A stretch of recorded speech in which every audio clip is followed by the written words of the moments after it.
Hi everyone, আজকে আপনাদের কাঁচা আম দিয়ে কাঁচা আমের ঝোল একটি রেসিপি করে দেখাবো। এটি গ্রীষ্মকালে কিন্তু ডাল ভাতের সাথে খেতে খুবই ভালো লাগে। তো তার জন্য চুলায় একটা প্যান বসিয়ে দিয়েছি, তাতে শুকনা মরিচ, সামান্য পাঁচফোড়ন আর দিয়ে দেব তেজপাতা।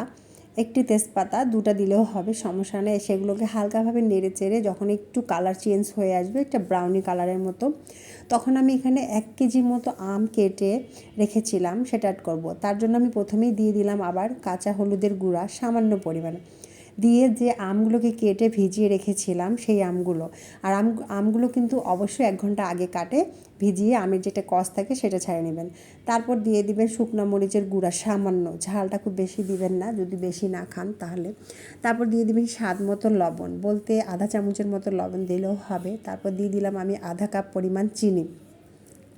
যদি আপনারা মিষ্টিটা খুব বেশি খেতে চান তাহলে বেশি দিবেন, তবে আমার কাছে মনে হয় আমের ঝোলের টক ঝোলটাই খেতে খুব ভালো লাগে, হালকা হালকা টক মিষ্টি হয়, সেটাই ভালো লাগে।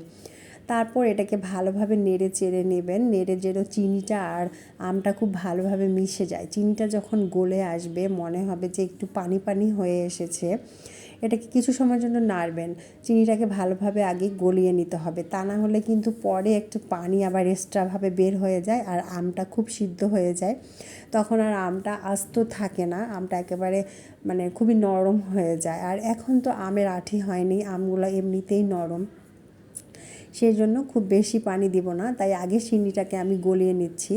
তারপর এটা যখন একটু চিনি শিরা শিরা হয়ে আসবে তখন আমি এখানে 1 কাপ পরিমাণ পানি দেব।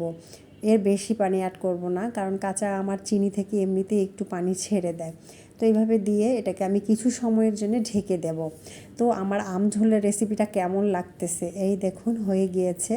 খুবই সিম্পল কিন্তু খেতে দারুণ। তারপর আমি নামানোর আগে এখানে সামান্য পরিমাণের জিরার গুঁড়া অ্যাড করে দেব, তাহলে খেতে ভালো লাগে। তো দেখুন আম ঝোল আমার রেডি হয়ে গিয়েছে। আমগুলো খুব বেশি সিদ্ধ হয়নি, যেন একটু গোটো গোটোই আছে আস্তে আস্তে। এর মধ্যে আমি সামান্য পরিমাণ জিরার গুঁড়া অ্যাড করে দেব নামানোর ঠিক আগ মুহূর্ত। বাস রেডি হয়ে গেল আমার কাঁচা আমের আম ঝোল। তো আশা করি রেসিপিটি ভালো লেগেছে, অবশ্যই ভালো লাগলে একটা লাইক কমেন্ট দেবেন। আর যারা নতুন দেখতেছেন ফেসবুক পেজ থেকে পেজটি ফলো করে রাখবেন, আর যারা ইউটিউব থেকেও প্রথম দেখতেছেন তারা অবশ্যই আমার চ্যানেলটা সাবস্ক্রাইব করে রাখবেন। আপনাদের সহযোগিতা ছাড়া কোনো কিছুই করা সম্ভব না। তো পাশে থাকবেন, সবাই সবার এই প্রত্যাশায় ভালো থাকেন, সবাই সুস্থ থাকেন। আল্লাহ হাফেজ, আবারও দেখা হবে নতুন কোনো রেসিপি নিয়ে। আর অবশ্যই গ্রীষ্মকালে কাঁচা আম দিয়ে আম ঝোলটা রেসিপিটা ট্রাই করে ডাল ভাতের সাথে খেয়ে আমাকে কমেন্ট বক্সে জানাবেন কেমন হলো আমার আজকের রেসিপি। সবাই ভালো থাকেন এই প্রত্যাশায়। আল্লাহ হাফেজ, আবারও দেখা হবে কিন্তু।